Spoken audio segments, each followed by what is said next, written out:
ശ്യാം, ഇപ്പോൾ എത്ര പേരാണ് ആശുപത്രിയിൽ ഉള്ളത്? അവരുടെയൊക്കെ ആരോഗ്യനില സംബന്ധിച്ച് ഡോക്ടർമാർ പുതുതായി അറിയിക്കുന്ന കാര്യങ്ങൾ എന്താണ്?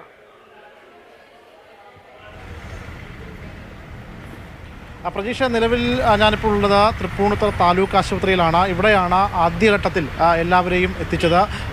പ്രധാനമായിട്ടും ഈ പടക്ക സ്ഫോടനത്തിൽ 25ഓളം പേർക്കാണ് പരിക്കേറ്റത്. അതിൽ 18 പേരാണ് വിവിധ സർക്കാർ ആശുപത്രികളിൽ ചികിത്സ തേടിയത്. ബാക്കി 7 പേർ വിവിധ സ്വകാര്യ ആശുപത്രികളിലാണ്.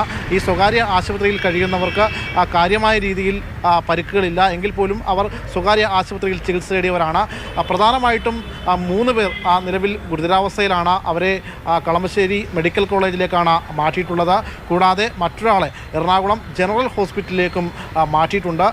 മറ്റുള്ളവർക്ക് ഇവിടെ തന്നെ ചികിത്സ ഒരുക്കുകയാണ് ചെയ്തിട്ടുള്ളത്.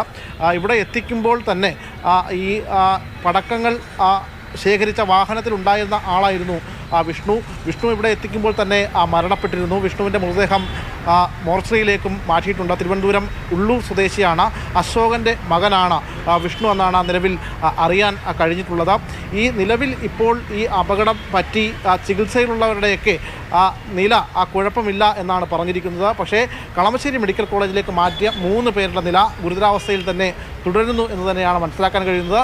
ഇവിടെ ഈ തൃപ്പൂണിത്തുറയിലുള്ളവരുടെ ആരോഗ്യനില തൃപ്തികരമാണ് എന്ന് തന്നെയാണ് ഡോക്ടർമാർ വ്യക്തമാക്കിയിട്ടുള്ളത്. പക്ഷേ 25ലധികം ആളുകൾക്ക് പരിക്കേറ്റ ഈ ഒരു സംഭവം നാടിന് നടുക്കിയ സംഭവം സ്വാഭാവികമായിട്ടും ആ പ്രദേശത്തുള്ളവരെല്ലാവരും തന്നെ ഏറെ വിറങ്ങലിച്ച് നിൽക്കുന്ന ഒരു സാഹചര്യമാണ്.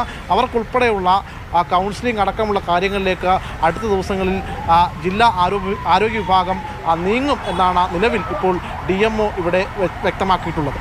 ശരി, ശ്യാമാണ് തൃപ്പൂണിത്തുറ താലൂക്ക് ആശുപത്രിയിൽ നിന്നും വിവരങ്ങൾ നൽകിയത്. 3 പേർ ഇപ്പോൾ ഉള്ളത് കളമശ്ശേരി മെഡിക്കൽ കോളേജിലാണ്. ഇവരുടെ നില അതീവ ഗുരുതരമായി തുടരുന്നു എന്നാണ് അറിയാൻ കഴിയുന്നത്.